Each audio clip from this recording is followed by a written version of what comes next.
Starting with number 15, Barcelona. The Catalans have had a tumultuous time recently, saying goodbye to club icon Xavi as coach after last season. Financially, the club is still struggling, but somehow they always manage to make signings. This summer, they brought in Dani Olmo for tens of millions. Not without issues, though.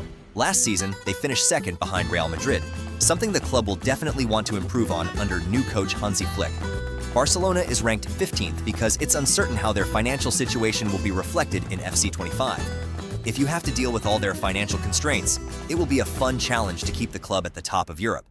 Don't forget, they have some of the best talents in the world in their squad, like Lamine Yamal, Pedri, and Gavi. At number 14, we have our first team that was relegated from La Liga last season, Granada. This club from the south of Spain plays in the beautiful Estadio Nuevo Los Cármenes, which is also featured in the game. Founded in 1931, this club has a long history in Spanish football. However, top-level trophies have eluded them, although they have won the second division 4 times, the last time being in 2023. Last year, they finished at the bottom of La Liga, resulting in relegation. Help this beautiful club with a stunning stadium return to the top level in FC 25 and enjoy the journey through Spanish football. Next, at number 13, we have a club in a similar situation, Cadiz. Located right next to the beach, Estadio Nuevo Marandilla is the home of Cadiz. Last season, they finished 18th, which, like Granada, was not enough to stay in the top tier. Founded in 1910, Cadiz has had a roller coaster ride through Spanish football over the past 20 years.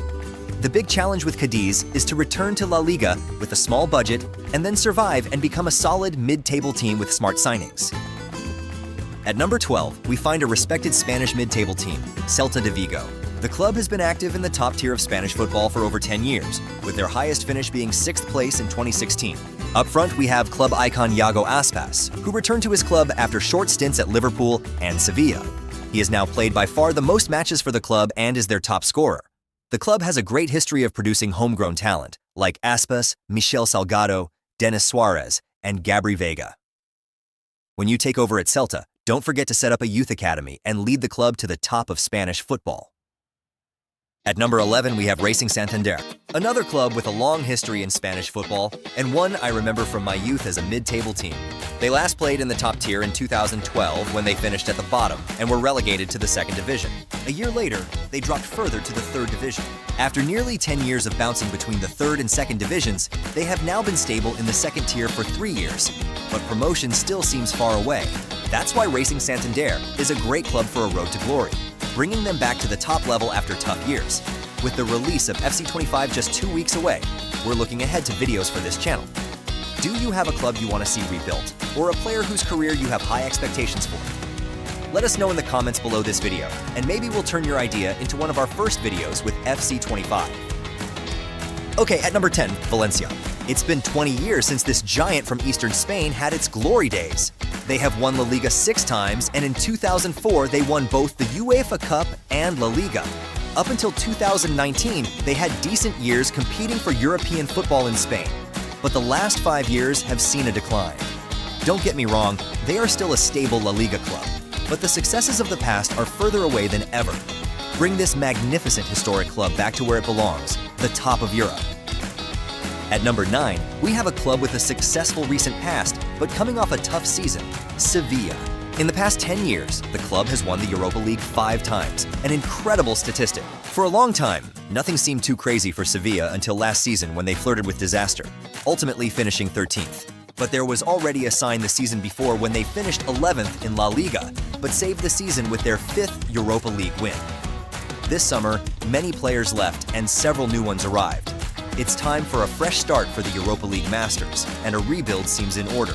Don't forget to set up a youth academy, something that has produced many top players for Sevilla in the past. At number 8, we have our last team from the traditional Spanish top 3, and our only club from Madrid, Atletico. It's been 3 seasons since the 12-time Spanish champions last won the title. Since then, they've had to settle for 2 third places and a 4th place last season.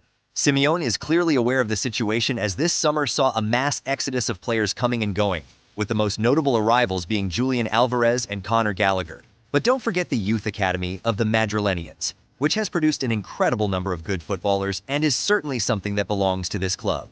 Step into Simeone's shoes, play his hard and aggressive style, and help Atletico return to their first Champions League final since they lost it in 2016.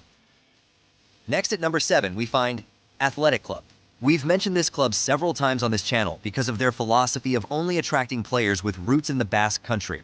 Of course, this limits the players they can attract, but nevertheless, they have been a stable mid-table team for years with ups and downs. Adhering to this philosophy when you start your career mode here will mean you'll be busy researching players, which can be time-consuming but also very fun and unique to help this club reach the top. Don't forget the youth academy at Athletic Club either, as when you look at the players who have come through their ranks, you see a long list of players with significant market value. For number 6, we see another club with a long Spanish history and 6-time winner of the Copa del Rey, Real Zaragoza. The club has now been active in the second tier of Spain for 10 years, and the cup wins are a distant memory. In the 90s, the club even won the European Cup Winners' Cup. The past seasons in the second tier have certainly not been smooth, and promotion to La Liga seems far away. However, this also highlights the challenge you have with the club. With very few financial resources, you are tasked with bringing the club back to the level it was at 20 years ago. You can only do this with a smart transfer policy and careful scouting. And now, on to our top 5. At number 5, we have a team that secured promotion to La Liga last season, Real Valladolid. Looking at the last 20 seasons of Valladolid, you see that the team constantly oscillates between the second tier and La Liga. The big challenge here is to become a stable mid-table team in the top tier with a modest budget. This summer, the club made some smart signings, for which they had to dig deep into their limited funds, so the pressure is on. Lead the team, continue the smart policy by attracting the right players, and who knows where this story might end. Next, at number 4, we have last season's big surprise, Girona. The big question for Girona is whether they were a one-season wonder or if they can turn this into consistent success. With success always comes a price, and in this case, it means they saw 2 key players, including top scorer Artem Dovbyk, leave. However, they didn't sit still and made some smart signings with the incoming transfer money. Girona's rise in recent years is one to admire. After being relegated from La Liga in 2019, they spent 3 years in the second tier before fighting their way back to La Liga in 2022. Their first year back, they finished a respectable 10th, and last year this culminated in an amazing 3rd place. This season, however, also brings the Champions League into the mix, meaning a lot of extra matches for the relatively small club with the modest Estadio Montilivi as their home base. For our number 3, we stay in Catalonia and head to a stadium just a stone's throw away from Camp Nou, the Stagefront Stadium, home of Espanyol. The second club from Barcelona was a solid mid-table team in La Liga for years. However, things went wrong in 2020 when they had a massive decline. In 2019, they finished 7th in La Liga, only to have a disastrous year the following season, finishing at the bottom of La Liga. They fought their way back to La Liga immediately, but in the second season, things went wrong again. Fortunately for this beautiful club, they managed to secure promotion to La Liga again last season after just 1 year, and this season we have the derby with Barcelona, the Derby Catalan, back on the schedule. Help the small club with the small budget from Big Barcelona return to the subtop where they belong. Moving on to our number 2, this is a club we missed in FC24, FC Malaga. The club has had tough times over the past 7 years after their successful years in the early 2010s. Last season, they secured promotion from the 3rd tier of Spain to the 2nd tier, so we see them back in FC25 this season. For this season, Malaga's entire squad has a market value of just over 10 million. To illustrate their decline, in 2012 and 2013, when the club was at its peak, the total value of the squad was 122 million. Malaga reached the Champions League in 2012 and even made it to the quarterfinals in 2013. 5 years later, things went completely wrong for the club when they ran into financial trouble and were relegated to the 2nd tier. And last season, they even played in the 3rd tier. Can you rebuild this club and bring them back to the Spanish subtop? A fantastic challenge. And now for our number 1 pick. You might have seen this coming, but it can only be Deportivo La Coruña. Deportivo experienced a golden era in the late 90s and early 2000s, with the pinnacle being their La Liga title win in 2001.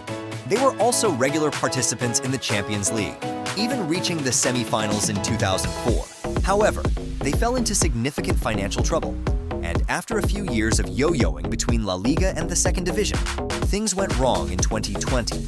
They spent the next 4 years in Spain's 3rd tier, which is why we didn't see them in FC24. In January 2023, Lucas Perez decided to return to his old love from La Liga, and under his leadership, they won the 3rd division last season. This means we find them back in FC25, now in Spain's 2nd division. EA has even responded by adding the club's stadium to FC25. So in our opinion, Deportivo is the perfect road to glory in FC25 to bring this fallen giant back to the top of Spain and back to the Champions League. And with Deportivo, we've reached the end of this video. Thanks for watching, and see you in the next video.